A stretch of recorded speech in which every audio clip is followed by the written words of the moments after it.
এবার মাল্যদান করছেন আমি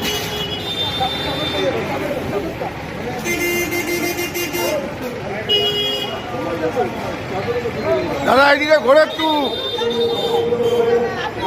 রামদা এইদিকে ঘোরো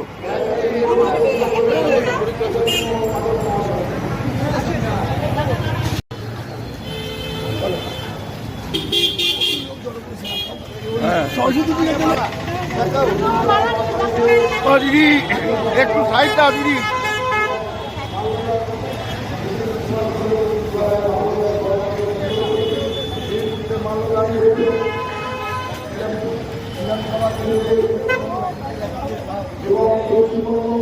দাদা সামনেটা একটু বাঁকা করো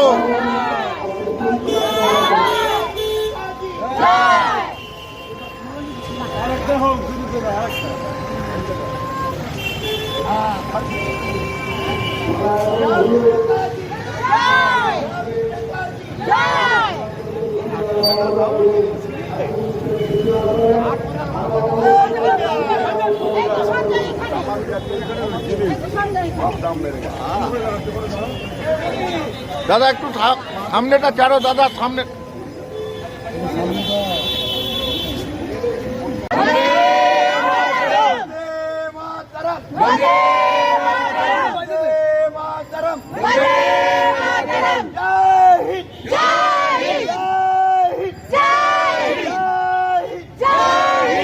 বন্দে মাতরম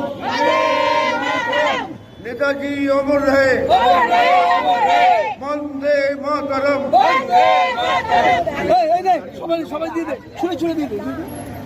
আমরা আনন্দিত আমরা গর্বিত আমাদের মধ্যে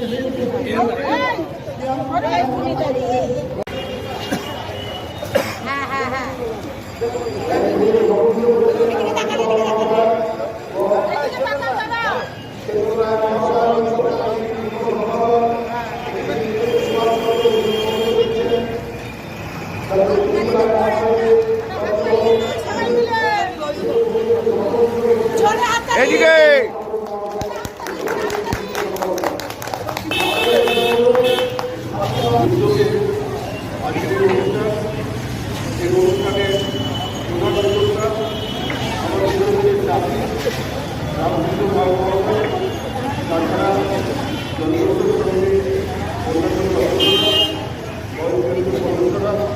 সবাইকে আজকের এই প্রতিযোগিতায় আমার অন্তত অভিনন্দন জানাচ্ছি একই দিনে আমরা যার জন্যে আরও বেশি করে আমাদেরকে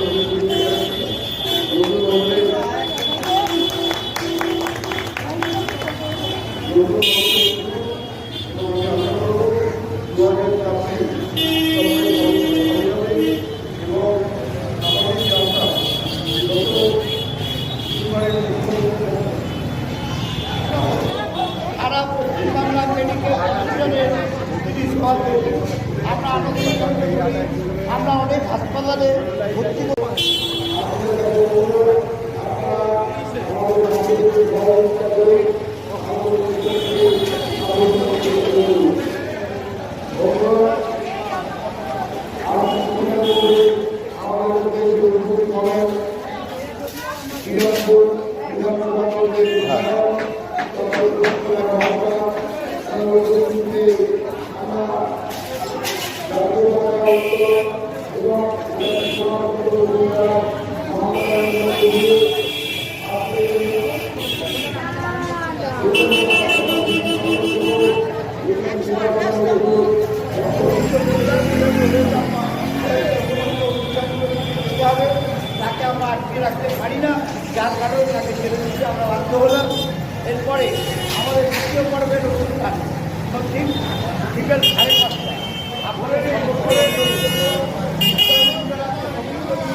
থেকে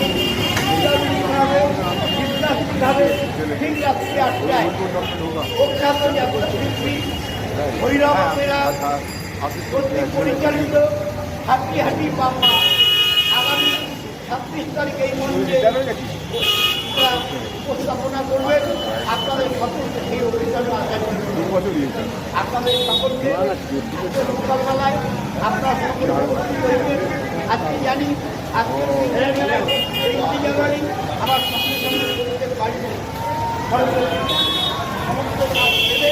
আপনারা বন্দে মাতরম, বন্দে মাতরম, বন্দে মাতরম, জয় হিন্দ, জয় হিন্দ, জয় হিন্দ, জয় হিন্দ, জয় হিন্দ, জয় হিন্দ।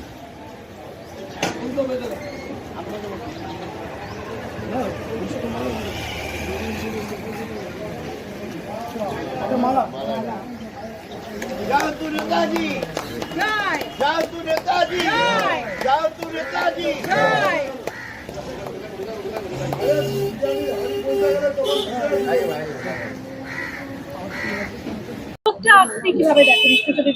বিশেষত এখানকার যিনি কাউন্সিলর, আমার কাছে কাউন্সিলর না, আমার ছোট ভাই, এবং তার সঙ্গে দীর্ঘদিনের আমার সম্পর্ক।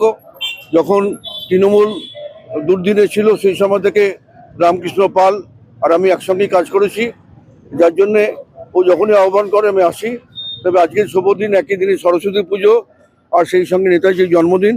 এই শুভ দিনে সবাই সাফল্য কামনা করছি, সবাই ভালো থাকুন। সঙ্গে 2026 একটা তাৎপর্যপূর্ণ বছর অবশ্যই। হ্যাঁ অবশ্যই, এবং আমরা আবার আসছি চতুর্থবারের জন্য।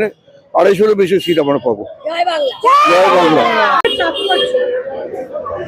আজ নেতাজি সুভাষচন্দ্র বোসের 128তম জন্মবার্ষিকী। আমরা এই দিনটি প্রত্যেক বছর ক্রমান্বয়ে পালিত করি। আমরা এই দিনে রোড রেস করি, কিন্তু এটাকে এবার বিরত দিলাম, 26শে জানুয়ারিতে করলাম। কেন?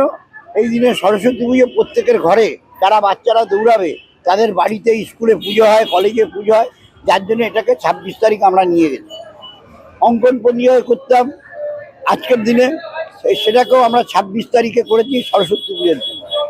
আজকে আমরা নেতাজির গলায় মাল্যদান এবং জাতীয় পতাকা উত্তোলনের মধ্যে দিয়ে অনুষ্ঠান সূচনা হলো।